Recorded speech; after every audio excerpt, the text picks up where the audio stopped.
Olá e bem-vindos ao InnovNation. Eu sou sua apresentadora, Lynn Plockmeyer, e obrigada por se juntar a nós. Primeiro, nossos destaques.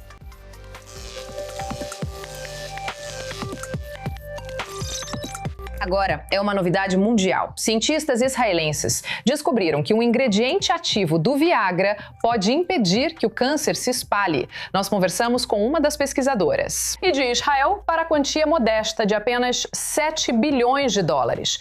Uma startup israelense de IA com apenas 3 anos pode estar prestes a ser vendida por uma fortuna. E a SpaceX de Elon Musk pode querer participar. E a China, que já é uma potência global em inovação, agora também está transformando sua indústria de tecnologia em um ponto turístico. Nós traremos os detalhes. Agora começamos com uma notícia revolucionária aqui de solo israelense, porque cientistas descobriram que um ingrediente ativo do Viagra pode ajudar a impedir que o câncer se espalhe.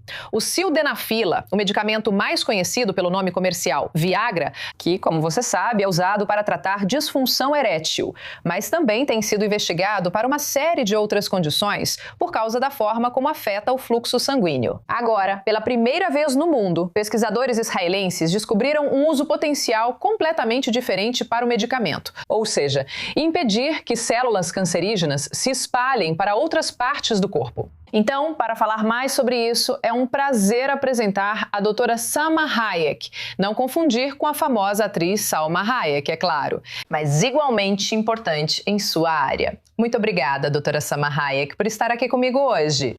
Você é uma das principais pesquisadoras dessa descoberta incrível. Então vamos começar com a manchete. Viagra pode impedir que o câncer se espalhe. É realmente isso que a sua pesquisa descobriu? Primeiro, obrigada por me receberem. Segundo, é muito importante para mim explicar que este estudo único faz uma ponte entre dois mundos científicos. O primeiro é a pesquisa experimental, usando células cancerígenas e modelos de camundongos, o que permitiu que nossos colegas do núcleo do Instituto Weizmann investigassem o mecanismo biológico e testassem se a inibição da PDA restringe a metástase. A segunda parte é o estudo epidemiológico, onde usamos dados do mundo real da Clarity Health Services em Israel, que é a maior organização de saúde do país, o que nos permitiu examinar se o Viagra estava associado a uma melhor sobrevivência entre pacientes com câncer. Esses dois modelos respondem a perguntas diferentes, mas complementares. Agora, para a sua única pergunta, nossas descobertas são realmente muito promissoras. Mas a resposta exige uma distinção importante. Na parte experimental, Viagra restringiu as células cancerígenas, a migração e a metástase em modelos murinos e humanos de câncer. Na parte epidemiológica que eu liderei, analisamos dados clínicos do mundo real e encontramos uma sobrevivência significativamente melhor entre pacientes com câncer que usaram Viagra 6 meses antes do diagnóstico do câncer. E também descobrimos que havia uma relação de resposta quanto ao benefício do uso do Viagra. Portanto, os resultados experimentais demonstram um efeito antimetastático no modelo de pesquisa, enquanto os dados humanos, que são do estudo epidemiológico, mostram uma associação consistente com a sobrevivência. Juntos, eles fornecem evidências convincentes, mas os achados observacionais ainda não provam que o Viagra previne metástases ou melhora a sobrevivência dos pacientes. Assim, precisamos de mais ensaios clínicos que analisem e investiguem essa associação. Então, como você soube onde procurar? Por que você investigou especificamente o Viagra? Então, a pergunta que você está trazendo aqui é realmente importante, porque toda a ideia se originou de uma análise de bioinformática conduzida pelo professor Ethan Ropin e seu grupo de pesquisa. Eles encontraram um método computacional para identificar genes que podem inibir a progressão do câncer.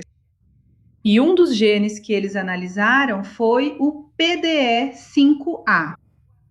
Que é realmente importante, isso ajuda. E ele codifica a enzima inibida pelo Viagra, que é o ingrediente ativo, tipo, inibiu o efeito colateral, que é o ingrediente ativo do Viagra. Então, se a sua pesquisa é realmente tão promissora quanto você diz, e tudo está sendo testado, como isso vai influenciar o tratamento do câncer no futuro? Então, esse é o ponto realmente importante, porque precisamos de mais ensaios clínicos para analisar a associação do uso de Viagra ou sildenafila e estatina. Também precisamos mencionar que a combinação entre Viagra e estatina, que a nossa análise também mostrou, teve um efeito ainda mais benéfico. Então, para pacientes com câncer, precisamos de novos ensaios clínicos que incluam ambos, e devemos então estimar a eficácia do tratamento. E é isso que chamamos de reposicionamento de medicamentos. Precisamos fazer o reposicionamento de medicamentos para isso, para esses dois medicamentos, para ver se eles vão com a ajuda de ensaios clínicos para ver a eficácia de ambos os medicamentos em sobreviventes de câncer ou em pacientes com câncer. Bem, é uma descoberta incrível mesmo assim, e mal posso esperar para saber se realmente vai acontecer do jeito que esperamos. Então, doutora Sama Samarayak, muito obrigada pelo seu tempo hoje. Obrigada. Agora mudando de assunto, porque colher laranjas pode parecer um dos trabalhos mais simples na agricultura, mas para os fazendeiros é um problema de US$ 1 bilhão. Estima-se que o mercado apenas para a colheita de laranjas e limões vale cerca de US$ 1 bilhão por ano, com uma oportunidade de negócio potencial de cerca de US$ 10 bilhões nas próximas décadas. Agora, uma empresa israelense está apostando que robôs podem fazer a colheita usando inteligência artificial, visão computacional e braços robóticos para identificar e colher as frutas diretamente da árvore. Então, para falar mais sobre isso, agora estou com Isaac Mazor, CEO e fundador da Nanovel. Oi, Isaac, obrigada por estar aqui comigo. Oi. Deve ser um pesadelo para um robô colher essas laranjas, porque como o robô sabe que a fruta está madura e onde ela está?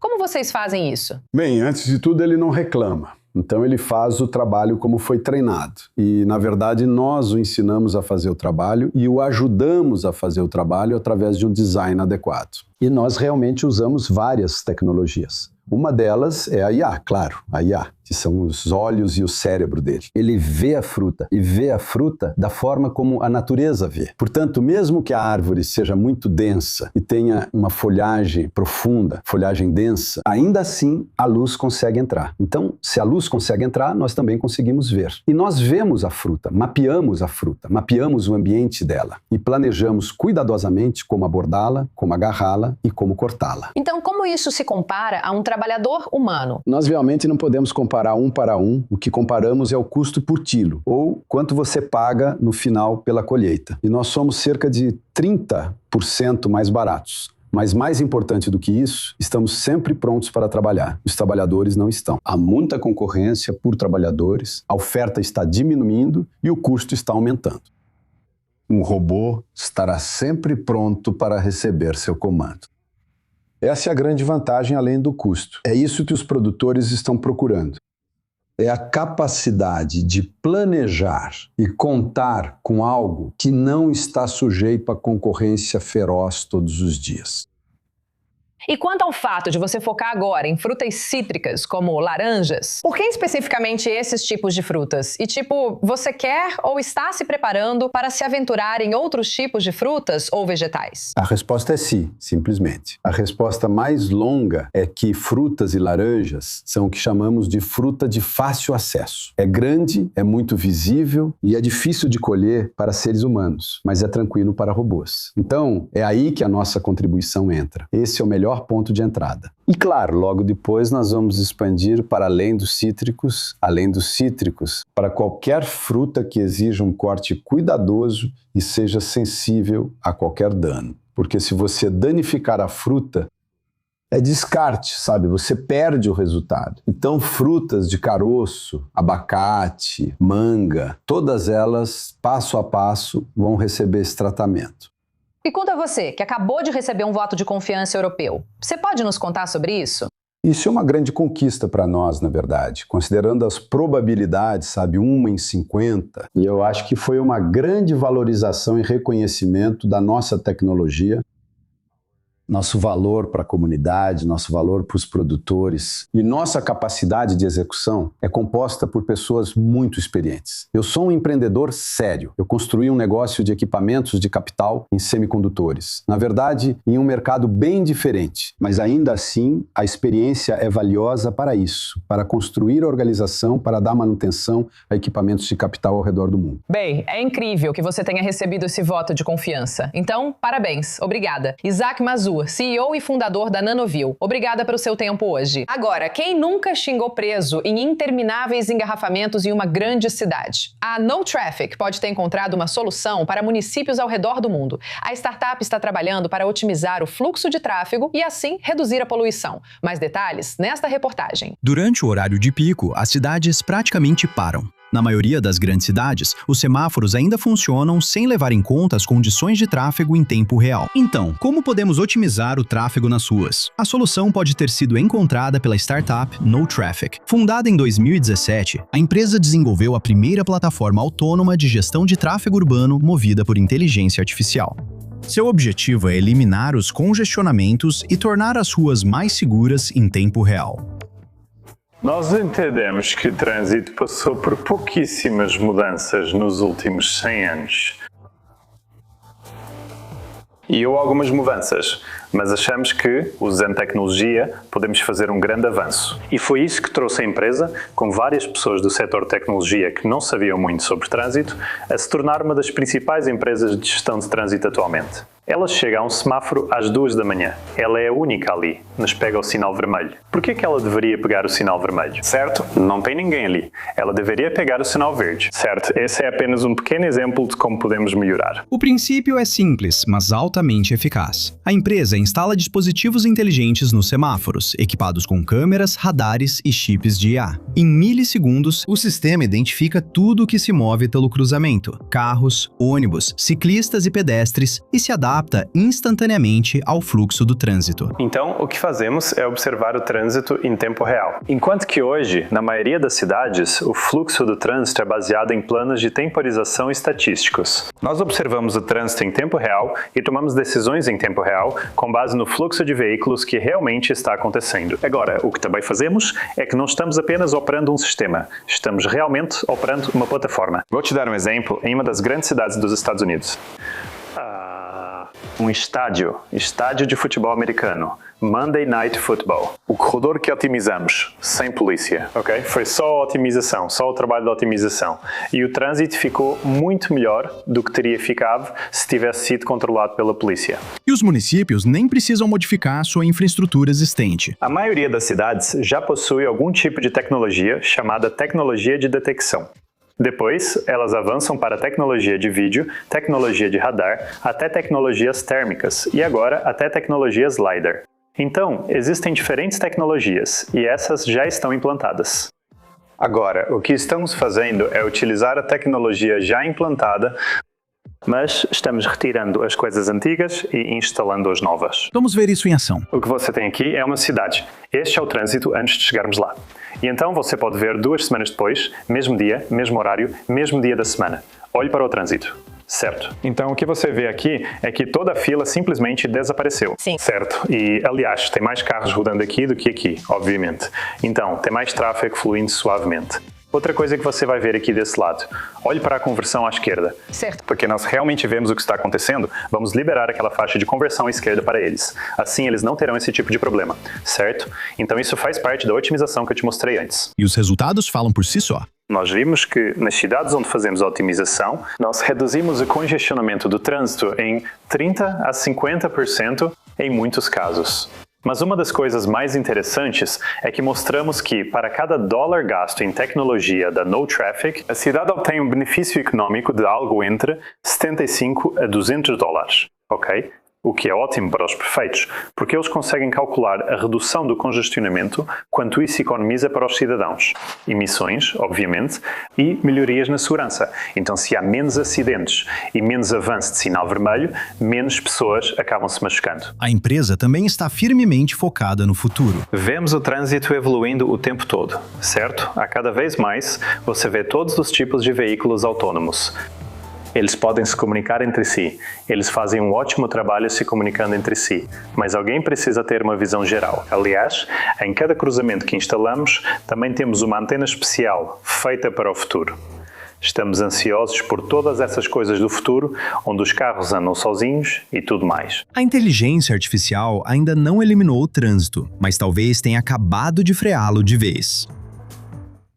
O mercado de moda de segunda mão em Israel está crescendo, mas comprar e vender roupas usadas ainda pode significar uma troca interminável de mensagens, negociações e encontros estressantes. Agora, a startup israelense Loopt quer tornar a revenda tão fácil quanto pedir algo novo, com um marketplace dedicado para compra e venda de moda usada, além de pagamentos e envio integrados ao processo. Então, para falar mais sobre isso, agora estou acompanhada no estúdio por Sasha Gnazia. Você é a fundadora da Loopt. Obrigada por estar aqui comigo hoje. Obrigado, Lin, pelo convite. Bem, Sasha, por favor, temos 60 segundos no relógio.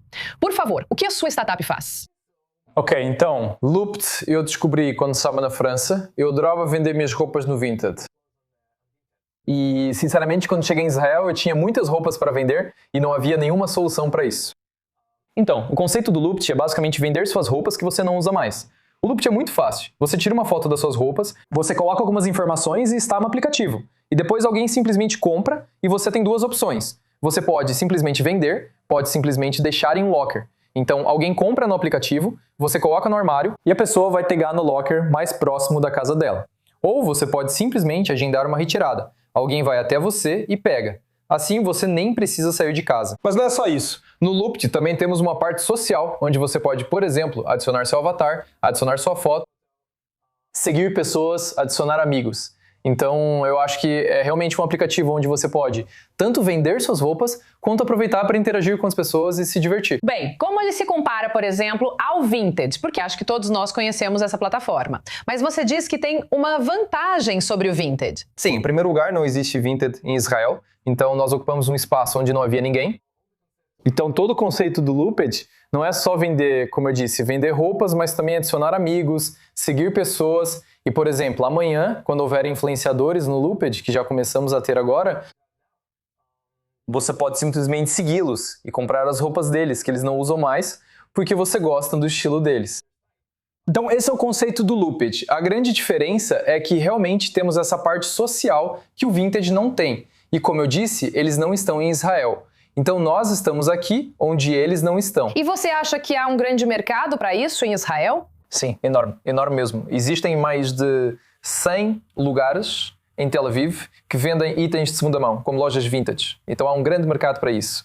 Mas na maioria das vezes é difícil encontrar exatamente o que você precisa, porque o mercado de segunda mão é muito específico. Quando você vai a lojas de segunda mão, você precisa encontrar exatamente o que gosta, no tamanho certo, no seu estilo. E na maioria das vezes, se tem uma peça de roupa que você gosta, você não vai encontrá-la no tamanho certo, por exemplo. Então esse é algo que o Loopt resolve. Porque quando você está no Loopt, você pode simplesmente navegar e procurar exatamente pelas roupas que você quer. E você tem milhares de roupas. Enquanto em um mercado pequeno, em uma loja pequena, a maioria delas você não encontra. E você acha que tem alguma aspiração internacional caso Israel fique pequeno demais? Sim, claro, nós já estamos conversando com alguns mercados, eu não vou falar sobre eles agora, eu acho que ainda é um pouco cedo para isso, mas claro que temos. Mas o que eu realmente acho é que Israel já é um mercado grande. Por exemplo, podemos ver que o Yash Time, em Israel, já é uma empresa de $1 bilhão agora. Então, existe um mercado enorme em Israel. Existem grandes oportunidades. Então, não há motivo para irmos para fora agora. Primeiro, eu quero desenvolver o Loopt dentro de Israel, dentro do país. E depois veremos se precisamos nos expandir internacionalmente, o que eu adoraria. Bem, nós desejamos a você muita sorte. Sasha Gnazia, fundadora da Loop, obrigada pelo seu tempo hoje.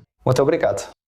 Agora, uma startup israelense de IA com quase 3 anos pode estar prestes a um exit de vários bilhões de dólares. E a SpaceX, do Elon Musk, pode estar entre as empresas disputando para comprá-la. Descartes, que se especializa em vídeo gerado por IA em tempo real, estaria, segundo relatos, perto de fechar um acordo no valor de até 7 bilhões de dólares. Natasha Kerchak traz as informações. Segundo relatos, Elon Musk está em negociações para comprar uma startup israelense que mal tem 3 anos de existência resistência. Veja só, cerca de 7 bilhões de dólares. E se esse acordo for adiante, isso pode ser um momento muito importante para a indústria de IA de Israel. Essa empresa se chama Descartes, e o que ela está desenvolvendo é algo impressionante. Ela cria modelos de IA que conseguem gerar vídeos em tempo real. Isso significa que, em vez de uma IA criar um vídeo e fazer você esperar a renderização, a tecnologia da Descartes pode criar vídeos e responder quase instantaneamente às suas interações. A tecnologia dela pode até gerar mundos interativos inteiros.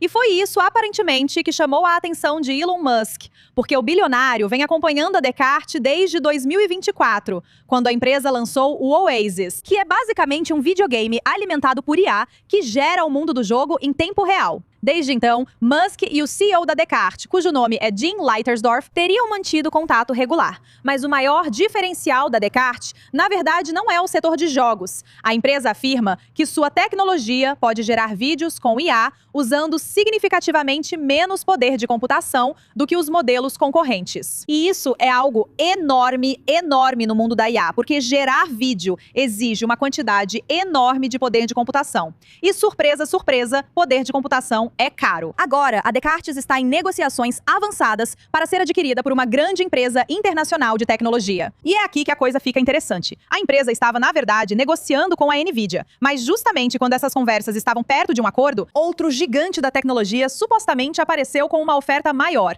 E os fundadores da Descartes decidiram aceitar a proposta do novo interessado. Então, quem é? Bem, várias fontes acreditam que a SpaceX do Elon Musk pode estar por trás da oferta. O mais impressionante é que a Descartes foi fundada apenas em setembro de 2023. Ela tem cerca de 100 funcionários e há apenas 3 meses ela levantou 300 milhões de dólares com uma avaliação de 4 bilhões de dólares. E agora pode ser vendida por quase o dobro disso. Então, para os investidores, isso é obviamente um retorno enorme, enorme. E se a SpaceX for a compradora, bem, há outra grande implicação para Israel. A SpaceX pode estabelecer seu primeiro centro de P&D em Tel Aviv, usando a Descartes como base.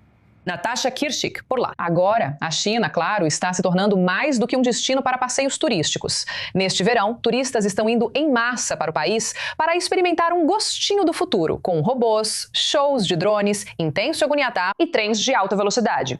A tecnologia não é apenas parte da viagem, ela está se tornando o destino. Emily Francis conta a história. China Maxing é a nova tendência online, seguindo tendências de viagens virais anteriores, como China Travel e China Cool. À medida que mais visitantes internacionais procuram conhecer a China, além dos pontos turísticos tradicionais, e a tecnologia está se tornando cada vez mais parte do roteiro. Em uma exposição de robótica em Pequim, os turistas podem ficar cara a cara com robôs humanoides, assistindo eles fazerem de tudo, desde preparar café, virar panquecas, dançar e até fazer caligrafia chinesa. Então, eu acho muito divertido, acho incrível que a China tenha desenvolvido uma tecnologia tão impressionante. Nós, no México, não temos tantos robôs assim, então acho que isso mudou minha perspectiva sobre como a tecnologia provavelmente pode mudar o mundo no futuro. E alguns turistas estão levando essa experiência um passo adiante, visitando fábricas para ver como a tecnologia é realmente feita. Na fábrica de veículos elétricos da Xiaomi, em Pequim, centenas de robôs realizam tarefas de precisão ao longo da linha de produção. Eles podem ver muitas coisas interessantes que talvez não conseguiriam ver em casa,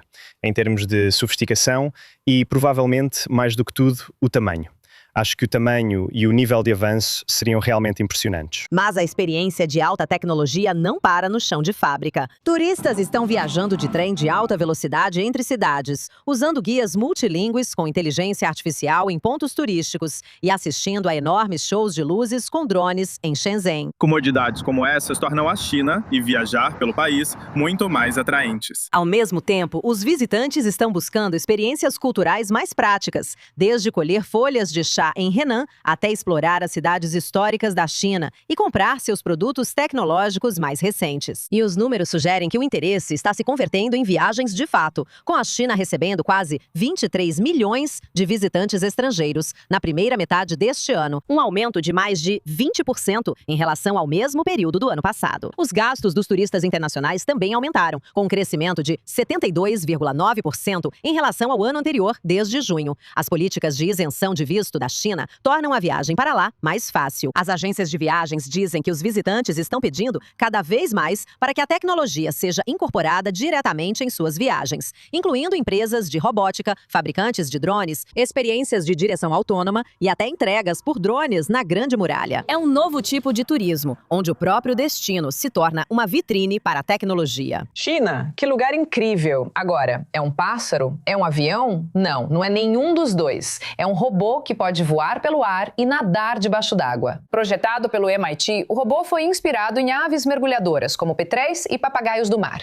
usando suas asas para se mover tanto pelo ar quanto pela água. Ele custa apenas $300 e pode voar a mais de 20 km por hora e nadar a quase 3,5 km por hora. O robô pode voar autonomamente por rotas pré-definidas antes de mergulhar na água para monitorar a vida selvagem ou coletar amostras de florescimentos de algas tóxicas, lagos vulcânicos ou até mesmo em áreas próximas a icebergs. E após esse avanço inicial, o laboratório agora está buscando financiamento para desenvolver ainda mais os robôs.